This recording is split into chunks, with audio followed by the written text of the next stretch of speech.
Hey guys, welcome to Techzim, and today we're joined by William Chui, and I think for those that have been in the Techzim community for a while, you know William, and William has had his hands in plenty of cookie jars over the years. Sometimes not the right one. Sometimes not the right one, yeah. But today, specifically, we want to talk about crypto, because I think in the last 5 to 10 years, that's what you've been known for the most, crypto. So you've just been in the crypto scene in Zimbabwe, and we thought we could have a conversation about that whole space, what's going on, and crypto in general, and crypto in Zimbabwe. And so that's what we're trying to unpack today. And hope I could be of help in regards to the topic, Leo. Always a pleasure to be with the Techzim guys and to share notes, and share experiences as well. So happy to be here and definitely looking forward to it, and hope I can bring some value. But you will. You definitely will. Awesome. I always wanted to ask them, and it's just coming out, it's a random thing. Like, have you ever gone by bill? Quite a few guys who have had, dare I say, exposure and experiences with America try to call me Bill, but no, I don't like it. You don't like I don't like it. No, William is the name. Will. What about Will? Will is okay. Will is okay. I'll take Will over Bill any day. Because you ask yourself, where's Dick coming from? Sure, and then you ask yourself, this guy's name is Dick. Okay, cool. His name is Dick. What's his full name? Richard. How did you get Dick out of that? I mean, dude, I only recently figured out that Peggy is Margaret. I didn't know that. Peggy, Margaret. Doesn't make any sense to me. Yeah. And that's how they do nicknames. Yeah. Over here. But yeah, we call you Wito behind your back. A few guys do. I've been in Zimbabwe for practically my whole life. Yeah. So I'm used to it. You're used to it. I'm used to it. And I wear it on my shoulder. Cool stuff, man. Yeah. So starting off, I guess, I'm assuming people understand the basics about what is crypto, what is Bitcoin. So we're not going to try to explain, this is what cryptocurrency is, this is what Bitcoin is. But, so assuming people know what it is, right? What are the misconceptions that people have about crypto? Because we like to think we know as outsiders, right. We think we understand what crypto is, what Bitcoin is. But what kind of misconceptions have you seen that people in the market have? Okay, so rightfully you have said, I've dabbled my fingers for probably going on to 10 years now in crypto. My journey with crypto actually started when I was with Techzim, and there was a client who wanted to place an advert that was Bitcoin related. And so because the advert was a paid for advert, I then suggested to the advertiser, hey, why don't you pay in the form of Bitcoin? At that time, the advert was $70. And so the bill came up to 0.11 Bitcoin. 0.11 Bitcoin? 0.11 Bitcoin. That's what a lot today. It was $70. It was $70 at the time for that advert, and this was like 10 years ago. And so I think the biggest problem we have in Zimbabwe is that we have I'll use the word bad actors that are pushing forward the narrative of crypto. So the time I'm getting exposed to crypto while I'm at Techzim is kind of like a year, 2 years after the Triple M debacle. I'm not too sure if you ever remember the Triple M, yeah, but it was some kind of investment / Ponzi scheme that came on board, required people to get on board using two forms. One was EcoCash and also using Bitcoin. So the problem that has been there over the last 10 years in Zimbabwe is that you have the wrong people that have been pushing the narrative of crypto. In the early days, crypto was, or rather, Bitcoin was synonymous with crypto. When you talk of crypto, you were talking of Bitcoin. Nowadays, we've kind of brought on board what we call stablecoins, your USDT, your USDC. But long ago, it was Bitcoin. When you spoke of crypto, just like how when we speak of Coke, they then ask you what type of Coke, you know, or they tell you, hey, can I get some Colgate? Okay, what type of Colgate? Apple Fresh. That's the Coke that I want. You know, so that's how Bitcoin was in the early days, and sadly, the narrative of crypto in the early days was being pushed by what are called MLMs. These are multi-level marketing businesses. Yeah. Now, they're the ones that were using Bitcoin, which was crypto, or which is crypto, to get in and involved with their scheme. They would tell people, you need to send X amount of Bitcoin in order for you to be a part of this venture that was happening. And so, as you know, with all, I would say all MLMs, multi-level marketing, you know, who would have thought Tupperware would have died? I'm not saying they're a scam, but I think there's certain dynamics and elements of it that isn't strong enough to support it, and so it does come crumbling down. So we have had over the past 10 years a lot of these multi-level marketing, from Lifestyle Galaxy, from BitClub, BitClub that was supposedly mining for people. We've had Fintegri, we've had another one called, I think it was just outright called Forex Trading, we've had Cash FX, we've had Crypto Miner, we've had Crypto Share, we've had quite a bit. And when these years come, they say, hey, in order for you to pay your subs or to pay your dues to this, send crypto. So people's first exposure with crypto was through a scam. Yeah. That scam comes crumbling down. Now you got to go in and remedy it to people and say, hey, crypto is not a scam. Yeah. It was scammers who used crypto to scam you. Just like how we would say, EcoCash is not a scam. You know, you got the Sir Wicknell scam moving around right now. Guys impersonating Sir Wicknell on Facebook and saying, invest $50, invest $100, and I'll turn it into 1,000, 10,000 for you. And now for somebody to invest, they send in EcoCash, and then they get scammed. Can we say that EcoCash is a scam? We can't say EcoCash is a scam, but what we can say is that scammers used EcoCash to scam people. And so for the last 10 years, the main driver in Zimbabwe has been these multi-level marketing, MLM initiatives, and people have been getting hit.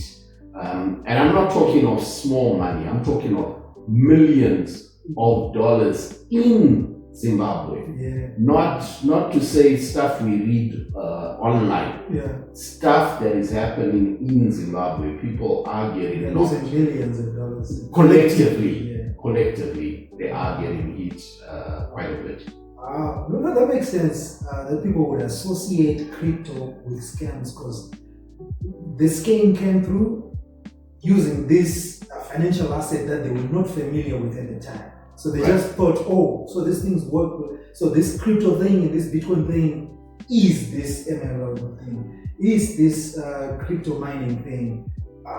They didn't know how to distinguish between the two, which makes sense, I guess.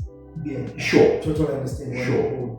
So your question was, look, what are the misconceptions? I definitely think a number of people that have been exposed to crypto were exposed to it by the wrong vehicle or channel, so to say. It was highly likely a multi-level marketing initiative that later on went on to crumble. So bulk of the people.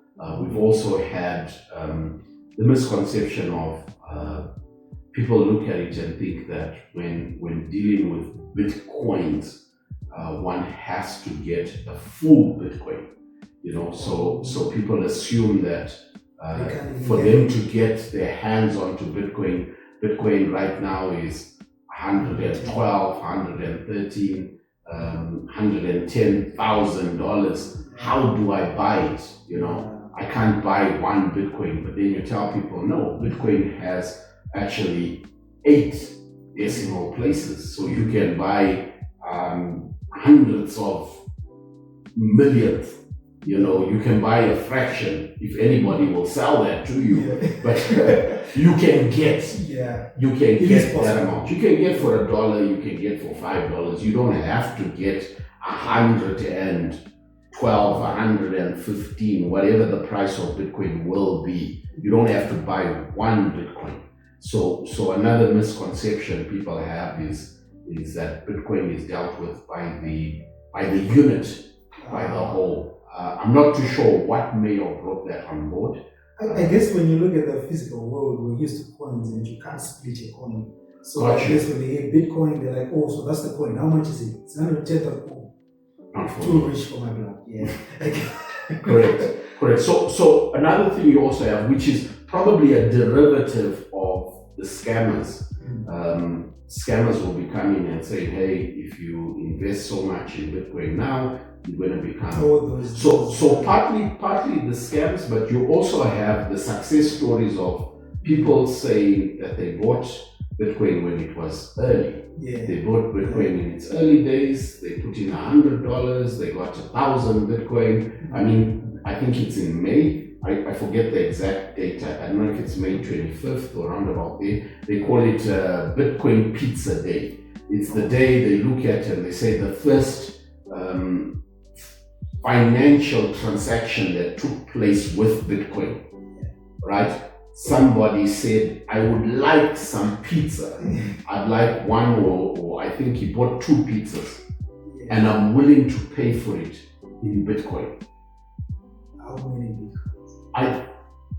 I don't have the exact numbers, but I think it was 50,000 Bitcoin that he paid for the 2 pizzas. Wow. Today, the value of that has gone up. Millions upon millions. Correct. So he bought $1 million pizza. He didn't know at the time. Correct. But so a lot of people look at it and think if I buy Bitcoin, I'm going to get rich overnight. One of the narratives I've been pushing, or at least trying to tell people for now, is that Bitcoin is not for you. Bitcoin is for your kids. So if you're going to buy Bitcoin, you may not see the gains, or you may not appreciate the gains that are going to take place. Because you're going to be looking today, you're looking tomorrow, you're looking next week. But if you got kids around the age of 6, 7, under 10, the Bitcoin you're getting today, they're going to enjoy when it, dare I use the word, matures, when it comes of value, which is probably going to be 8, 10, maybe 15 years from now. When they've now come of age and now, if you're buying Bitcoin now, you shouldn't be thinking how it can change your life. Bitcoin has kind of, that ship has sailed.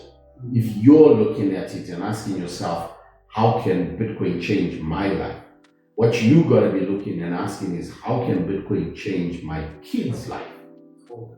Or how will it assist in my retirement or something like that? Depending how far you are from retirement. I guess. Depending. But yes, Yes, it needs to be a 5-year plus initiative. And so the problem we have in Zimbabwe is a lot of us are living hand to mouth, and so we need whatever activities we're doing today, it needs to yield a benefit. If not today, tomorrow. But not 5 years, we are 10 not years. thinking with 5 year increments. Well, you may say we're not thinking, but we can't afford. We can't afford, That's you know. true, yeah. We may try and think that far, but our pocket keeps us in check. And says, if you don't have anything to eat tonight, correct. You're not thinking about 5 years later. Correct. It's difficult for you to be building a nest egg for 5 years' time when you're just trying to figure out what's happening for tonight's meal, how you're paying rent, how you're taking care of all these mini fires that are around you. So a lot of people have looked at the success stories of Bitcoin and assume that if I buy Bitcoin today, I will be looking for my mansion in Oregon Brook tomorrow. End of month, I will be living like Okinawa. It's not gonna happen. Correct. So that's the problem. I would say that's probably another misconception that a lot of people have. Yeah. Okay, no, that makes sense. I think at one point or another, we've all had those misconceptions, especially this one about making it big through Bitcoin. And unfortunately for me, when I tried to get into crypto, there are these wild swings. Yes. It was on a downswing. Right. And so got in, lost, you know. And I was like, this thing, it doesn't work out. So never got back in. Started seeing the thing go up and up and up. You know, it's with the hundreds of thousands. Well, two things I'll probably say around that. Yeah. A lot of times I say to people, one of the first things that need to happen to you when you start trading, when you start getting into Bitcoin is you need to get knocked left, right, and center so that you have a rude awakening. Because you're coming into it with this euphoria and this pomp and fanfare, and you've seen all these success stories. And so if you don't get a reality check in the beginning, you might come in later after this thing has grown a bit and lose it all. Yes. Yeah. And that would be more painful. That would be more painful. Correct. I think another thing I also say to people is you'd rather be out of a trade and wish you were in than to be in a trade and wish you were out. So I remember, I think there's two incidents. One was the 2017 Bitcoin peaked at 21,000. Bitcoin peaked at 21,000. A lot of people bought at 21,000, and from 21,000 it went and it dropped to as little as 3,000 thereafter. That's when I got it. At around 20,000 or so. It came back down to I didn't wait for it to get to around 3,000. I was like, we must let me so that was the first one, and then there was the one in 2021. I remember 2021. I had 3 Bitcoin. Wow. So I had a bit of a nest egg at the time, and it was worth at the time 210,000. This was November 2021. That was at the peak when Bitcoin reached about 68. Certain exchanges it reached 70. But so right at its peak, great. I'm looking at my balance. I'm at 210. It dropped from that point. It only but went down from there. For a while. For a while. Yeah. So it dropped from 70 down to as little as 15. And I remember I was buying and selling at the time. Yeah. And I was called by a client saying, can I get one Bitcoin? This was $64,000 at that time. Yeah. And then Bitcoin went up just a little bit and it dropped. So the client just sometime later, they had nothing but bad things to say about crypto. Look, it eventually, 3-4 years later, it did a bit of a rebound. It surpassed 70. Yeah. But a lot of people have this thought and misconception that if I get it now, I'm going to be a millionaire tomorrow. And they're not looking at these dips and spikes that might take place. Because it's not a straight line, linear rise. It never is. Any financial asset. I mean, we don't expect that with stocks. Why do we expect it with crypto, I guess? True. So that gets into why you were saying, if you look into the long term, then so far it's worked out. Yes. You don't know what the future holds, but look. Yeah. What I say is you can buy crypto for your kids. When your kids turn 18, you're telling your kids one of two things. Yeah? Well done. This will set you up. You've made it. Because your crypto has now gone to the moon. One Bitcoin is now 10 million, 15 million, 100 million. Whatever the price of Bitcoin is when your child turns 18. So you can either be telling them, well done, or you could be telling them, sorry, dad took a bet. It didn't pay out, and guess what? You have to start at the same level that I started, which is nothing. Yeah. a lot of us started from the bottom. Yeah, we did. And we're still at the bottom, but still. That's where we started. It might be a gamble. What has been seen is that the price of Bitcoin has gone up over a 5-year period. So Bitcoin in 2008 was worthless. 2010 was the first pizza transaction. Now Bitcoin has some kind of value. There'll only ever be 21 million Bitcoin that will be minted. And so it's in its nature, it is deflationary. 1 million, There will only be... You're already at 19 million or something.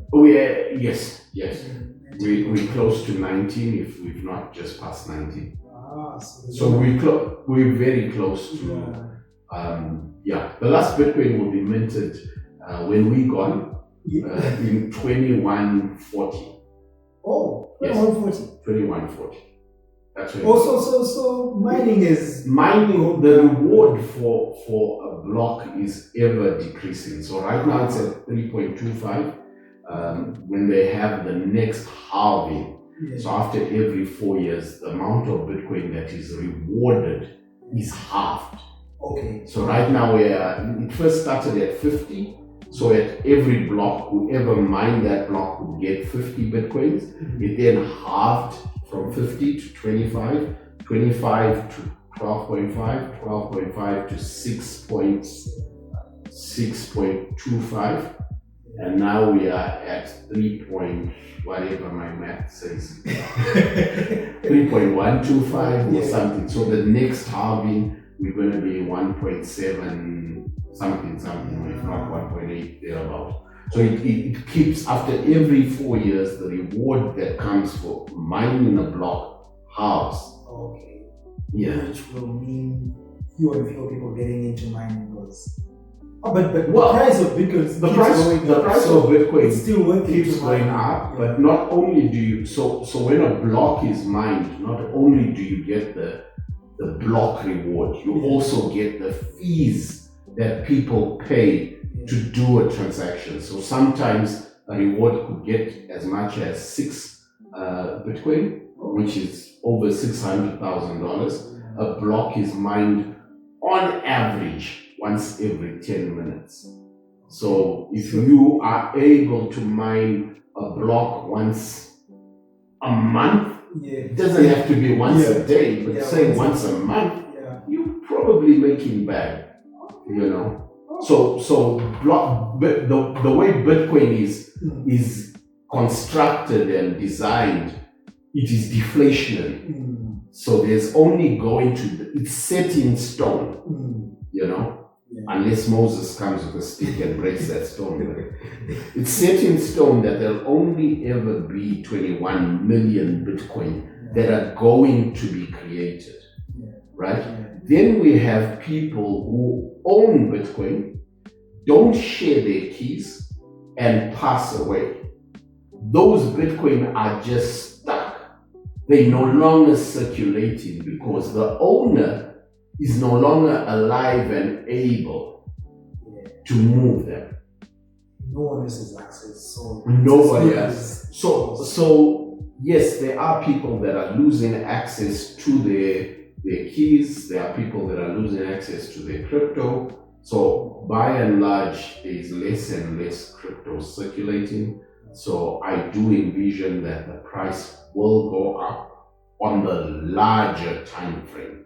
If you're looking every 1 minute, 2 minutes, you're in for a heart attack. You're in for a heart attack because Bitcoin is going to go up, going to go down, going to go up, going to go down. It's going to be all over the place. But on a larger time frame, a year, 2 years, 5 years, 10 years, I definitely, what I can say right now is if you get Bitcoin, Leo, go out and get some Bitcoin right now. I'd encourage you and probably all the viewers, go buy one Bitcoin. As much as your finances allow, buy one Bitcoin. If in 10 years, the value of Bitcoin has depreciated from what it is now, look for me, I'll buy that Bitcoin from you at today's value. Okay. That's how confident you are. That's how confident I am. Yeah. Yes. I think if history is anything to go by, your confidence is justified because it's only going up. It's only back on now. Yeah.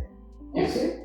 But so when we're talking about that, those dips and rises in the short term, they put off some people away, which is why stablecoins are a thing. Sure. So when we get into stablecoins, we understand they're supposed to be more stable, they're supposed to be the safer bet and stuff like that. So what happens when you see stuff like Terra USD crash? We've seen some stablecoins struggle. So what's going on there? What's the difference between stablecoins and these other cryptos? We kind of understand the difference, I guess, but how come we still see stablecoins struggle? So I look, as much as it's crypto, as much as it's coming wearing the banner or the jacket of a stablecoin, it does not stop the element of there being scams. Okay. So scams are still out there. Terra Luna, which was Terra USD, was a scam that eventually crumbled. So again, what I do say is that scammers used stable coins to scam people. Stable coins are not the scam. Yeah. It's scammers that used this new type of cryptocurrency as a means to scam people. Knowing people's guards are a bit down. Sure. This is stable coin, so it's Indeed pegged to the dollar, so I'm kind of safe. Indeed. So right now, look, there's the debate around Tether, the biggest stable coin that's out there. It's called USD Tether, or alternatively USDT. So they have stopped being audited, probably for, I think it's now about 5-6 years. I think their last audit they did may have been in 2019, if not 2020. Okay. It's been some time since they we're no longer having our books audited. They've been going strong, but are currently banned in Europe for that reason. That they're not being audited. They're not being audited, they're not being transparent, and so in Europe you're not able to use, or rather let me say, in Europe you're not able to easily access USDT because it's banned. So the exchanges over there in Europe use something else called USDC. Yeah, so USDC are more transparent. Our books are openly auditable. They get companies, renowned companies, to come through and audit and publish the reports and stuff like that. So USDC, not as much as USDT, but USDT is said to own quite a lot of American bonds. They've bought on the various stock exchanges. They're making like hundreds of millions every quarter just from the interest yielding assets that they hold. They have billions. But again, it's not audited. Yeah, so we actually don't know what the picture is like in the background. You don't know, they might have issued 10x the amount of the assets they hold versus what they've issued. It's unknown. I say they might have in that. I have no idea. Yeah. Okay. So if someone still is interested in the stablecoin space and is kind of put off by this unaudited stuff with USDT, as you said in Europe, the USDC is a bit open. But what else is happening in this stablecoin space specifically that outsiders like us are not aware of? What should we look out for? What's interesting? What's exciting? What's going on there? Of course, for people to research into, not to go in head first to say, William said this stablecoin is good. Got you. So I would not look. It depends what exactly you want to do with the stablecoin. Stablecoin is better in the sense that if I say to you, I'm sending you $100, you will receive $100. I mean, the same can happen in Bitcoin sense, but because we deal in fiat, fiat being the US dollar, the ZiG, and the various other currencies, right? If I say to you, I'm sending you $100 worth of Bitcoin, I expect to withdraw $100. Now the problem with the price of Bitcoin versus the US dollar, you and I have no control over it. You could receive it as 102, you can receive it as 98. But one thing that definitely is there, if I say to you, I'm sending you 0.001 Bitcoin, guess what you will get? What 0.001 Bitcoin. Or you're saying when it comes to when we look at it not in the Bitcoin sense, if I say I'm sending you 1 Bitcoin, you will receive 1 Bitcoin. But the minute you convert it and quote it in fiat, if I say to you, I'm sending you $112,000 worth of Bitcoin, which at this moment is 1 Bitcoin, when you get it, you might complain and say, dude, you sent me 113. Or you might be happy and say, dude, you sent me 110. But ultimately you get in 1 Bitcoin. So if you're patient with it, it depends on which side of the equation you are. If you denominate everything, and there are some guys out there who live a life where they say, I want to increase in the amount of Bitcoin I have. I'm not looking to increase in the amount of fiat. So yesterday I had 10,000 US, right? Today I have 9,000 US. But the guy is still happy Because yesterday's 10,000 US was 0.1 Bitcoin, right? For lack of, obviously, maths-wise, it doesn't check out, but indulge me. Yesterday, he had 0.1 Bitcoin. But today, he's got 0.11 Bitcoin. He has more Bitcoin. He has more Bitcoin, but in fiat value, it's less. It's less. He doesn't care about fiat. Because he's looking to the long term. In the long term, I want to hold, I want to earn, I want to have more Bitcoin. I don't care. Even if I have 10 Bitcoin and those 10 Bitcoin are worth $10, I don't care. What I want is to be having more Bitcoin. So there are a few elements out there that denominate their savings and their worth and their transactions in Bitcoin. There are a lot of others who look at it in terms of stablecoin.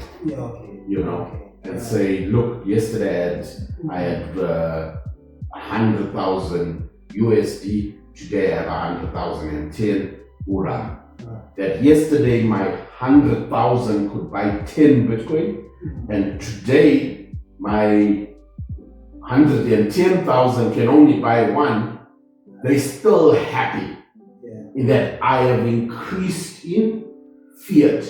The intention and goal is to increase in fiat, not necessarily increase in Bitcoin.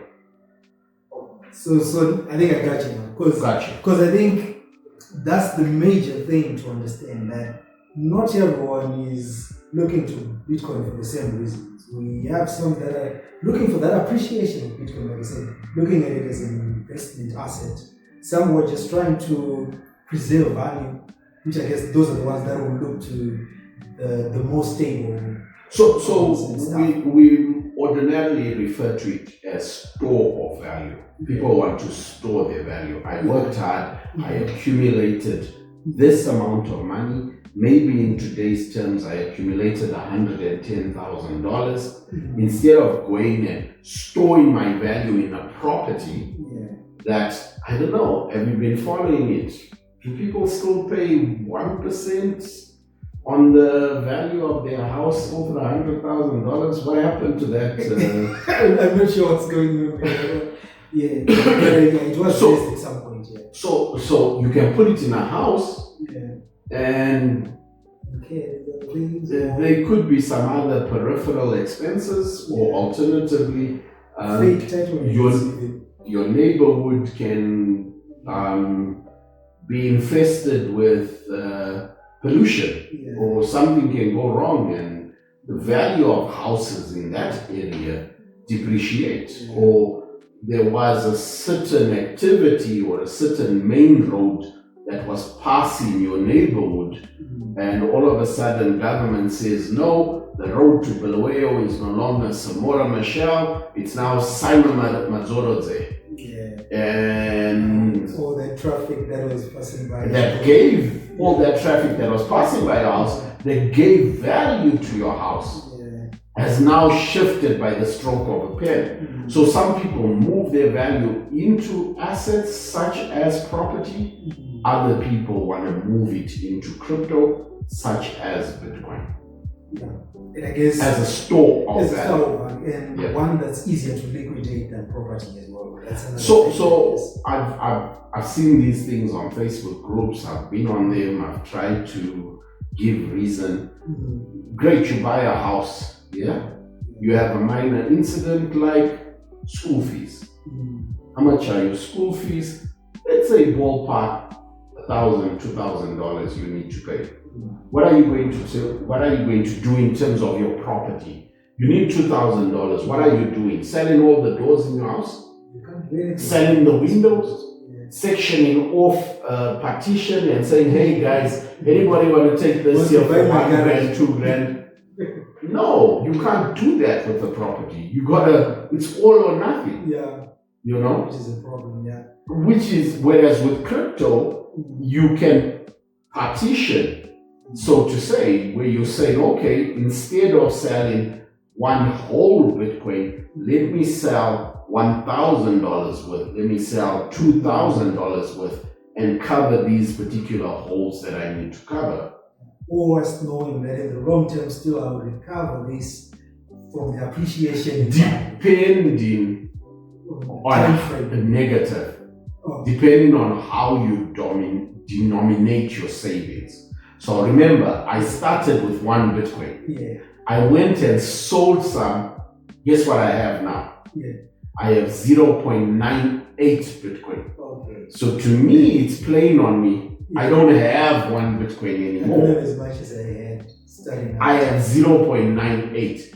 That it's gone up in dollar value. Yeah. Some people don't care. Yeah.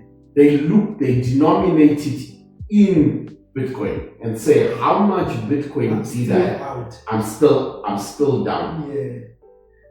Okay. No, yes. That makes sense. I think if you look at it because I think in everyday life, since you spend in fiat, it kind of look. I'm really getting to the extremes around it because there's very few fanatics. Yeah. They're not that many. I've yet to meet any in Zimbabwe. Maybe I'd say probably 1 or 2 where I have met and look at things in terms of a Bitcoin denominated world. So when they're looking at a car, they're not looking at, oh, this is a Raptor that's going for 60,000. They're looking at it and saying this is 0.6. Now the guys who are really deep into Bitcoin, guess what they say? It's not 0.6. Yeah. What's it going to be in 10 years' time? How much is that Raptor going to be in 10 years' time? From 60K, yay, let's say it holds a bit of value, it's 20K. Yeah. But what is 0.6 Bitcoin going to be worth in 10 years' time? Yeah. Is it going to be 600,000? It's going to be a multiple of what it is today. So correct. Which makes it easy to say, I can't invest in this kind of. I guess cars aren't assets in the first place. Try telling that. Appreciate from the moment you get one. Try telling that to the guys at B Forward. I'm made to believe we do about 100,000 cars per year in Zimbabwe, which is a 750 million annual bill that goes towards cars. 100,000 cars. 750 million if we half it, knowing that Zimbra and the yada yadas take their half. Sure, 375 million. It's still quite a bit. For this liability called the car. Yep. I guess, I don't know, because you don't use your Bitcoin like day to day. Because so I guess the comforts of Well, I would argue that look, the utility for crypto right now is very limited, especially in Zimbabwe. Yeah. There may come a time where you can go to certain places like Simoko, like Robert Root, or Pam Golding, or Rawson Properties. You could go to them and choose out what you want and say, hey, can I pay for that in crypto? Can I pay using 1 Bitcoin? So the utility, the places where you can use crypto right now are very limited. Let me rephrase that, are non-existent in Zimbabwe. Non-existent. There aren't any places you can go to where you can pay using crypto.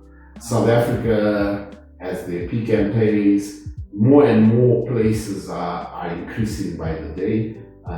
I would probably think it's around regulation. 2018, a directive came out from the regulator in Zimbabwe, being the RBZ, Reserve Bank of Zimbabwe, and they issue a directive to those whom they can control, the financial institutions. And the directive that came was, no financial institution shall allow their rails to be used for crypto transactions. So for a shop now to allow you to buy goods using crypto, that same shop uses the banking rails. They got swipe, they got deposits and stuff like that. And so they would indirectly, it may be argued, enabling the bank's rails to be used to move crypto. And so even when you try and register a company, well, registering a company is easy in Zimbabwe. I've registered a number of companies since the 2018 directive. And in the articles and memos, they call it what? Articles of association, memorandum and stuff like that. We openly declared that we deal with crypto. Register, no problem. Thank you, there's your company. But in part of the registration of a company, you need a bank account. So you need a BP, they call it a BP number that comes from Zimra. Zimra says, for you to get this BP number, business partner, that shows you're registered with Zimra, you need a bank account. You go to the bank and say, guys, can you open an account? The bank says, you're dealing in crypto. Sorry, we cannot open a bank account for you. So I'm in the process. Currently, September 2025, I'm in the process of reaching out to the tax authority and clear this. Look, guys, I would like to open a business. Part of me having a business needs tax registration. I want to be a good and law-abiding citizen who pays their taxes. And so I need a BP number, a business partner number. But for me to get a business partner number, I need a bank account. Now the bank is saying to me, because I deal in crypto, they cannot open a bank account for me. How do we proceed going forward? There is no solution until that directive is changed, or a new directive that says, does Zimra now change the perspective and say, okay, we can open you a BP number minus account. Having a bank account is no longer a necessity to getting a BP number. Yeah, I guess if we understood why it is necessary in the first place that you have a bank account, I think the assumption was businesses need bank accounts. They use these accounts. And I think over the years we've had mobile money, we've had crypto, we've had these other platforms that you can house your financial assets, your value, your liquid financial assets, which wasn't the case before. You needed a bank account. You were a business. If you were a serious business in any capacity, you needed to have a bank account. But these days, you don't need to. I guess we haven't caught up to that. That would be my thinking, because we need to understand why they linked this bank account with a BP number. For them maybe to audit as well, it's easier when we have Sure. I can just give you my wallet address. I don't know what it is. I can give you, then that's the one you audit as well. So maybe it's on Zimra to say, okay, the regulator does not allow its financial institutions to participate in this crypto thing. That's fine, but we still want to be able to tax people playing in this thing, because the law says we can play in the crypto space, because we can open an account. Like I said, we can register a company that deals in crypto. That says the law allows it, but it's just the RBZ and specifically that financial sector that says we don't want to play a game. So I guess it's on Zimra, I guess. It's a conversation I am currently having. I don't have an answer right now, but it's something I am pursuing, and hopefully there's a resolution soon. Yes, hopefully there's an answer soon. Yeah, and I think it can happen. I don't know if you're a persistent guy. I've seen you sweet talk people before. So let's hope they see it from the way you see it. We are hopeful. Yeah. So we actually got into the next thing really, because we are talking about Bitcoin and everything, but in Zimbabwe, I guess we were talking even before this, we have that directive that blocked financial institutions from playing in this space, and maybe as a result of that directive, we've seen the likes of Golex, and in the past we've had companies operating in that space that have shut down or something over the years. So where exactly do we stand right now? Is crypto still thriving? Is crypto still a thing? And what are people doing to get the Bitcoin? Like what's happening in that space? So what has happened? Businesses bank accounts were shut down, or businesses were no longer able to use banking rails After the directive to terminate, whether to originate or to terminate crypto transactions. And so what has now happened is everything has gone off banking rails, which now means cash. And when it happens cash is now peer-to-peer. So you have it in WhatsApp group, Facebook groups, various online social media platforms where people will go online and say, hey, I'm interested in some crypto. Does anybody know anybody? Somebody else in the group raises their hand and say, I know somebody, or I have crypto. I can facilitate. So a lot of things has gone off book. The crypto market right now in 2025 has gone a bit quieter than COVID. So COVID saw a spike and a peak in the demand for crypto for a number of reasons. Number one, people's ability to move was curtailed. So there was a lockdown. This lockdown was not just you can't go out of your city, it was you can't go out of your neighborhood. You know, you needed to leave. If you were caught at the shops, they were asking you for your rates account. So we know where you stay. Are you from this neighborhood? You know, that's how bad it was. So the borders closed down.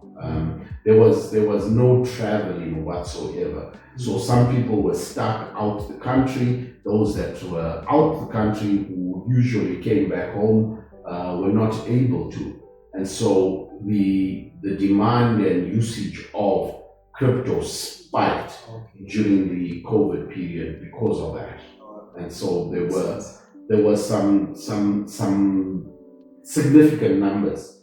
I think something else that happened is you got a whole lot. We are a very informal market, right? In this industry, not many of us have an 8 to 5. We don't go for a job. And so what happens is a lockdown comes, it just shuts down everything abruptly. And so what now happened is people then went to look for new opportunities. And a lot of times these opportunities were online, and in order for them to explore these opportunities, it required crypto. There was a spike of the number of multi-level marketing scams. That's when the whole thing happened. That's when it did. So that peaked. A lot of people were being scammed. A lot of people were also trying various other initiatives that needed crypto in order for them to fund their accounts. You can think of things like derivative online trading, forex trading. They sometimes call them CFDs, contracts for differences. So a lot of people were exposed to forex trading and started getting involved in that. Right now that the economy has, dare I use the word opened up, I know there will be some viewers asking me, dude, what you say this is opened up? And I'm probably comparing it to what we had during COVID. You know, things have changed, so people are able to move around, people are able to go back to work. So you're having a whole lot less experimentation. People are going back to the norm doing what they know. Look, I'm a bricklayer. I build houses and I lay bricks. That's what I do. I don't need to get involved with this crypto thing. Yeah. It could also partly be that people have been hit. They've been knocked on their head from the various initiatives that they got involved in. And so only so many people will keep doing the same thing, expecting different results. Once bitten, twice shy. And so people have been affected and hurt by previous initiatives that involve crypto. And swallow off the whole thing. I'm done. Yeah. I'm done. Yeah. Yeah. So I'll probably have horror stories for days, you know, of people who lost money, and not $10, $20, like hundreds of thousands of US dollars in Zimbabwe to something crypto related. Yeah. But to this day, I still do not think that crypto is not a scam. Yeah. Yes-ish. Crypto makes it easier for scammers. It also makes it easier for you to be scammed. But crypto is not a scam. So you have to be vigilant yourself when you're dealing. Definitely. I mean, right now the technology, AI is coming out. So many times, I think you may have seen the video, was it last week or this past week, of Ramaphosa talking about some lady that was dancing suggestively on the side of the road, and he's now issued the directive that she's like, I don't know if she's a socialite or she's but anyway, a video of Cyril Ramaphosa, the South African president, comes and he says that he's issued a directive that she gets arrested. A lot of people go and make noise about it. Turns out it's AI. You know, so one has to be even more vigilant online, especially nowadays when it's easy to be duped. You know, you can get a video of supposedly Sawikno saying to you, "Hey Leo, I just thought I might reach out to you. I gave Makandiwa, I gave Magaya and his wife cars this past week. So if you invest X amount, I can get you one as well." That's using AI, you know. So we definitely need to be vigilant. Yes. Okay. So having said that, and you said, okay, the space in Zim after that whole directive and formal businesses in this space, the exchange is having to shut down. You said people are having to go through WhatsApp groups and to call people up and say, do you know anyone with crypto and everything? So that's the space people have to play in at the moment. And is that the case? Or since there's no exchange in Zimbabwe, am I right to say that? Yes, there is no formal exchange. No formal exchange. So all exchanging is happening in WhatsApp groups and all this. So how can people actually know what to look out for? Because I'm guessing someone hears this and is like, okay, you're saying this Bitcoin thing can be a good long-term thing. You're not promising anything, but I've heard enough, and I think I would like to participate. Like, where do you even start? Like, do you need to have someone in your contacts, in your own network, who's already doing this, who can point you to, this group is cool, or like, how do people navigate this? Well, there's a couple of ways that one can get their hands on crypto. Easiest, obviously, would be checking with friends and family, checking on WhatsApp, in the various groups you're in, to say, hey guys, who deals in crypto? So you do have a few guys that have turned it into I call it a business. So they just buy and sell. They look for people who want crypto and they sell to them. They look for people who have crypto and they buy from them.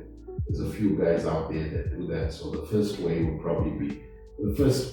way would probably be to check in your regular WhatsApp groups or Facebook groups. Somebody might know somebody reliable. Obviously, you definitely need to be vigilant. You know, only take recommendations from somebody you know. And probably as best as you can do some kind of a due diligence.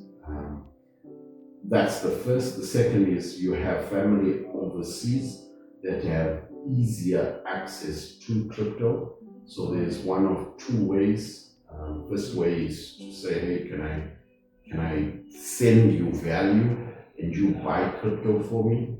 That's the first way. The second way would be, hey, when you send in money this way for your family or for friends, please send it in the form of crypto, and I'll offset your debts or your obligations this side. That's another way to probably look at it.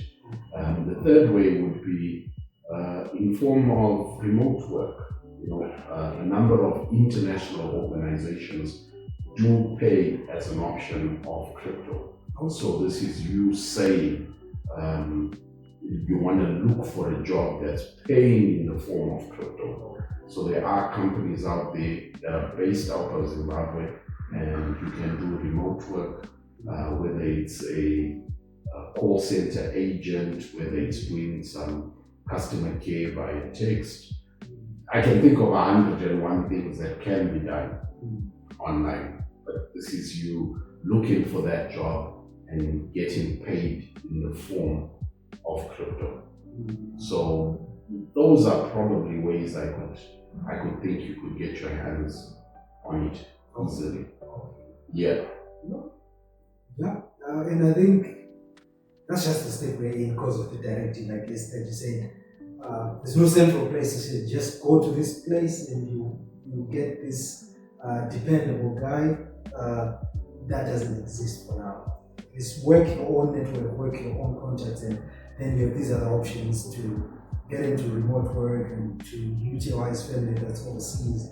But in terms of you just pointing to go to corner 5th and Nelson Mandela, there's this company, go to the 3rd floor, you see someone there.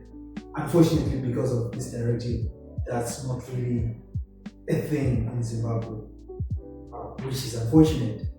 But so having said that, I think we move on to governments and crypto.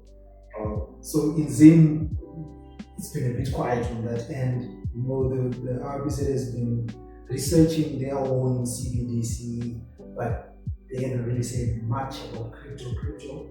And so I guess we don't know what's going on there. But in the international realm, we've seen the American president warm up to crypto and play ball with crypto growers and stuff. So where do you see crypto going? Because I'm guessing if we see the West and these other countries, if we see more and more countries take a softer stance, a lighter stance on crypto, or even just incorporate it in their financial economies, we might see the likes of Zimbabwe say, okay, so it's now accepted as a proper asset. Maybe they will rethink their directive. But so what are you seeing in the international realm when it comes to crypto and regulation? And so definitely one of the things the international organizations have realized is they want to have a seat at that table when a crypto to fiat or a crypto transaction is taking place. They want to be in on it. So they've opened up markets, yes. They've allowed the use of exchanges, but they've plugged into the exchanges. Exchanges do, whether it's weekly, daily, annual reporting, and gives them, hey, these are all the guys that bought crypto, these are all the guys that sold. This guy bought this amount, he sold this amount. This guy was sending to this person, So they've made it easier for them to have insights into the activities. Definitely by banning it and thinking that crypto, or rather wish that it goes away, ain't going to happen. Look, it's going to happen. The best you could do is that you have a seat at that table where that exchange is going to go on. So opening up the the services or the financial sector by allowing these things to happen. A transaction is going to a bank account that has been KYC'd. A transaction is coming from a bank account that has been KYC'd.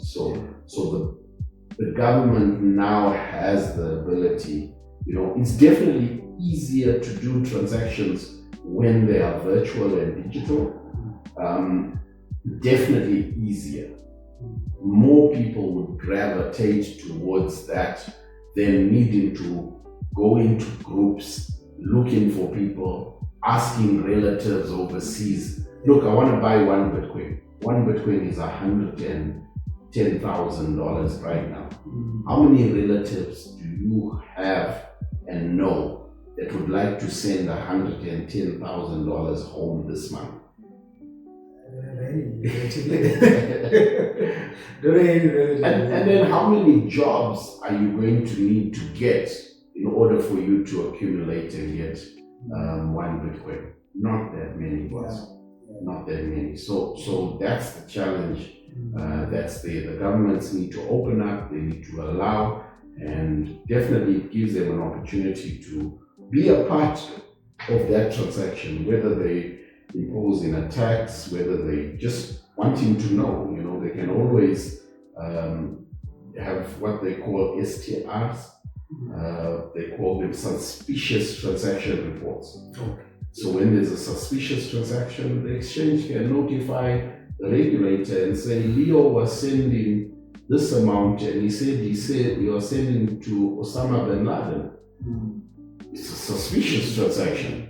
You guys can go and investigate, But right now that the transactions are taking place and the regulator has no knowledge of what's going on at all, they are in the dark. So countries have opened up. Countries have also got to the realization that fiat is ever depreciating. And so you have a few countries that are now buying and holding Bitcoin and various other digital assets as their store of value as a country. So when money started as barter trading. They moved from barter trading to coins, but these coins were actually made out of gold or silver. The actual coin had value, but then they brought in paper, and the paper was issued by various institutions, but was like a promissory note that, look, this gold is being held by William. If you bring this paper to William, he'll give you the equivalent in gold. And I'm sure I can see ideas coming, let me counterfeit William's paper and stuff like that. And so what they then did is they further moved the responsibility of issuing of these promissory notes to one place called a central bank, where a central bank would issue. But when a central bank issues their currency, it's based on the amount of gold they have in their reserves. And so now countries are saying, we'll do away with having a gold reserve and we'll move towards having a Bitcoin reserve. Okay. Yes. Well, there are people thinking about that. There are people that are moving towards that. Interesting. Yes. Yeah, because I think this whole fiat experiment, it really beat us in the back. I'm going to be honest. One thing that the government may have noticed is that we can keep printing this local thing, this paper and keep buying something that is going to ever but appreciate in value. Yeah, true. When it comes to monetary policies and everything, it depends. That's why maybe right now we're thinking of going back to ZWG. It's all about having that option to say, okay, we can print money and spend on infrastructure, whatever it is they want to do. But when you are forced to have an IOU, a promissory note that's tied to the Bitcoin in some wallet or gold in some vault, then you you can't give out an IOU for willy-nilly, because there's no Bitcoin that supports it. You need to first earn the Bitcoin or the gold to have an IOU or a promissory note. So if we move in that direction, then I'll be happy. But I'm actually surprised. As a people or we as Zimbabweans? So I guess as a people first, because we always follow in these things, I guess. So it depends on who is having those conversations and how much influence do they have. Because I think we inherited a financial system that's not our own, and we are only players in it, and we have to play ball when.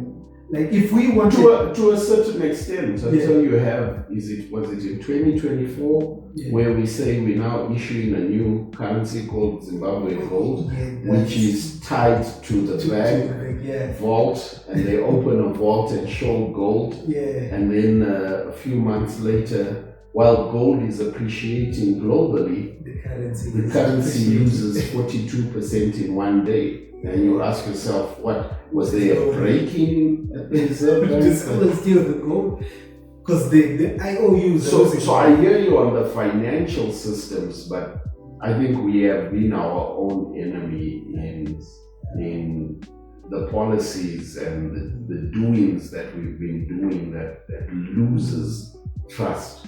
You know, people don't trust what you say. You said you had the gold to back up this currency. If anything, this currency should be gaining in value because gold has reached all-time highs. It's been continually. I mean, right now it's around 3,750 per ounce.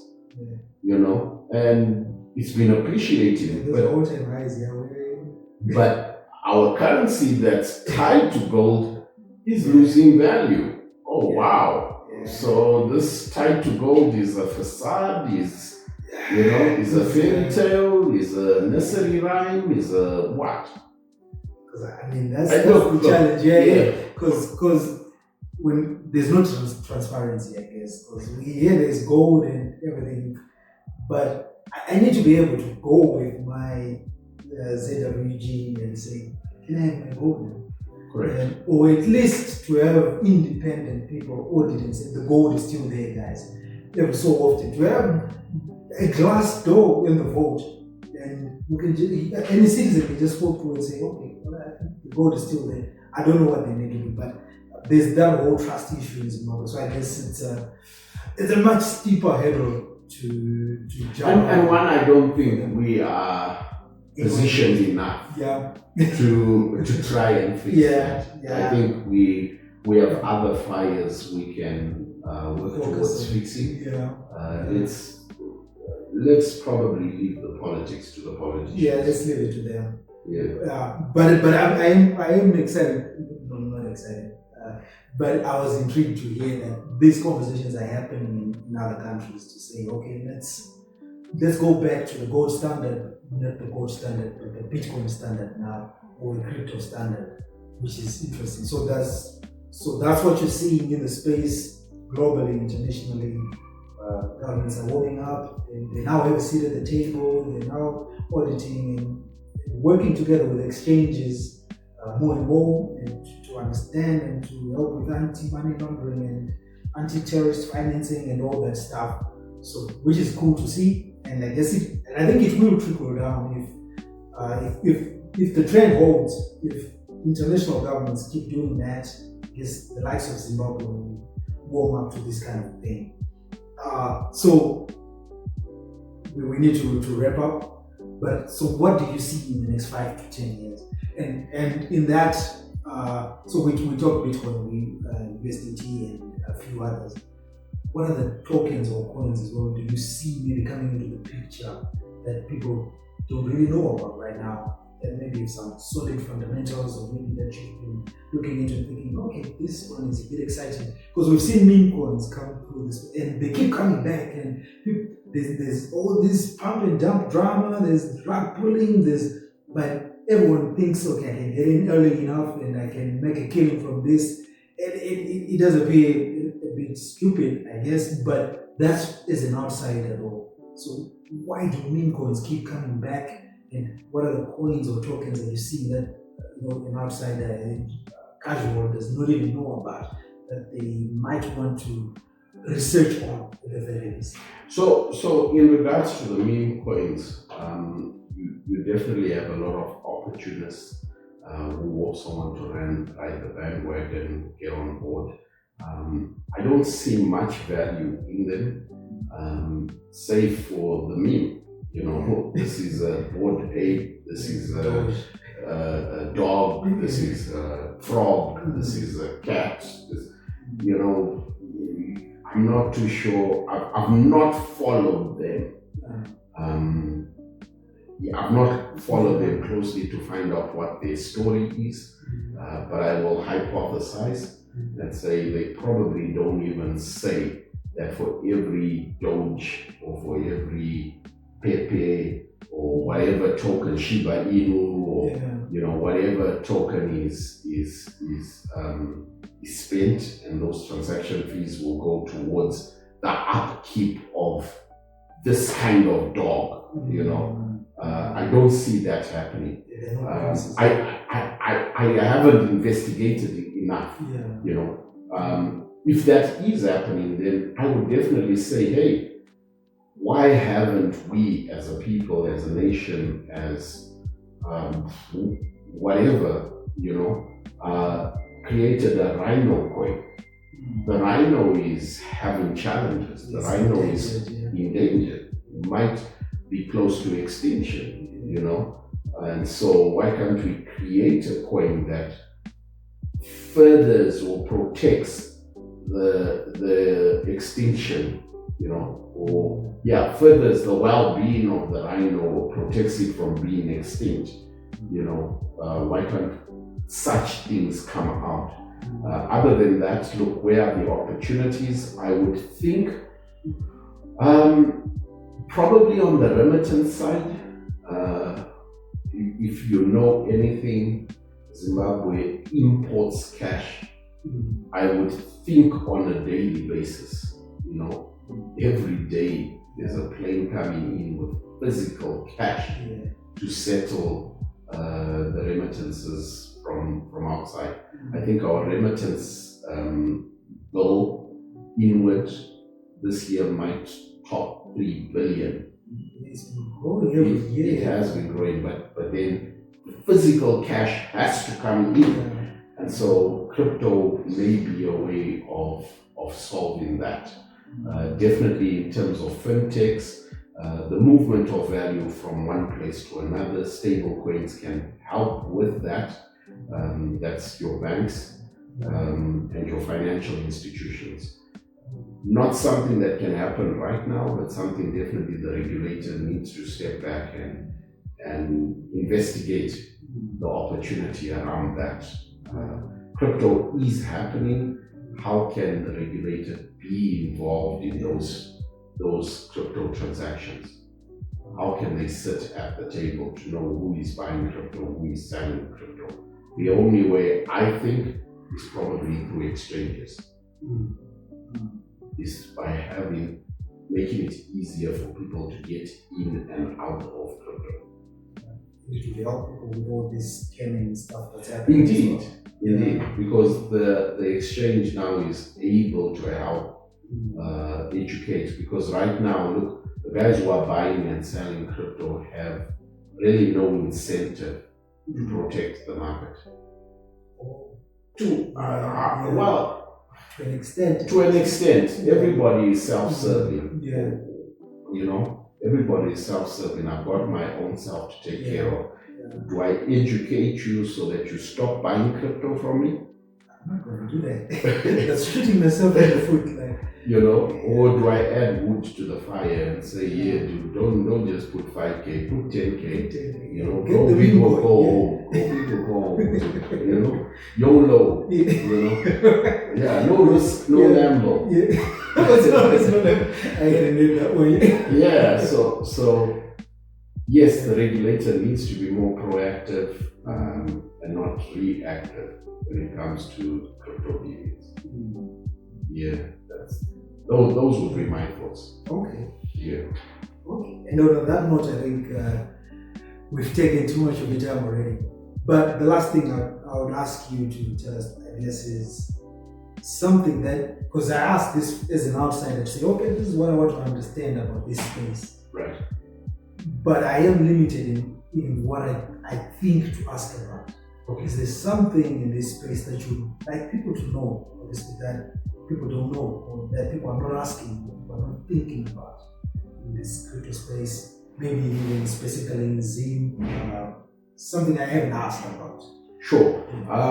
We've had this debate years before when I was still at Techzim, and it was probably around exchanges and should one keep their crypto on exchanges. My thoughts, attitude, and belief right now is not your coins, not your keys, not your coins. So if you don't own the passwords to the wallet where you're keeping your crypto, it's not your crypto, it's somebody else holding for you and you're hoping. So security around crypto should be a big thing. Secondly, look, if anybody is thinking of getting into crypto, what I do tell people is get one Bitcoin first before you think of all these other meme coins and other coins. Let's start the conversation after you have one Bitcoin. Okay. Yeah. Oh, but one Bitcoin is 110. Sure. If you bought 100 yesterday and 100 today, you now have $200 worth of Bitcoin. How much Bitcoin have you bought thus far? You know, so is it 100 a month? Is it 100? Look, if you're going to get into it, I think Bitcoin is solid. The fundamentals and the utility around Bitcoin is strong. And these meme coins, yes, you may make money one night, wake up the next and it's all gone. It's a rug pool, it's a pump and dump, all these terms that you have used. So Bitcoin has been there since 2018. Since 2008. Yeah. 2008. So lack of maths, we're about 17 years. Yes, yeah. 17 years strong with Bitcoin. The chance of Bitcoin disappearing tomorrow, slim. Yes, it gets less and less every day. It gets less and less every day. I think it's going to be here next week, it will be here next month, it will be here next year. Okay. Get one Bitcoin. After you get one Bitcoin, then start looking for what other tokens and coins you can get. Don't get fancy with it. Start with the basic one, the boring one, I guess. Yes. Yes. So that's the sensible choice. Correct. Not this time. Leo, yeah, I appreciate you. Thanks for stopping. Thank you for having me. It was really short notice, guys, if you didn't know. And I'm happy to come through. I'm grateful that you guys are now doing these webcasts, podcasts, and you thought of me to be the first one to come through. So all the best on your journey ahead, and hopefully I'll be back in the not too distant future and to give you an update as to where we are. And crazy thing is, like I said earlier, he has his hands in a lot of cookie jars. You could be back talking about a totally different thing, because yes, you're just that guy. I did spend a minute doing Starlink. Yeah. And I think people know that as well. Yeah. So it's something else we could get into with you as well. There's quite a bit of intel I still have around that, but yes, hopefully you could have a wider and different view from. There's a lot of intelligent people out there. Yeah. And I look forward to watching you guys interviewing them. Hopefully we'll be around long enough to hear some of those interesting guys as well. Yeah. So no, thanks for stopping by, man. Thank you. With that, that's it. See you next week, guys.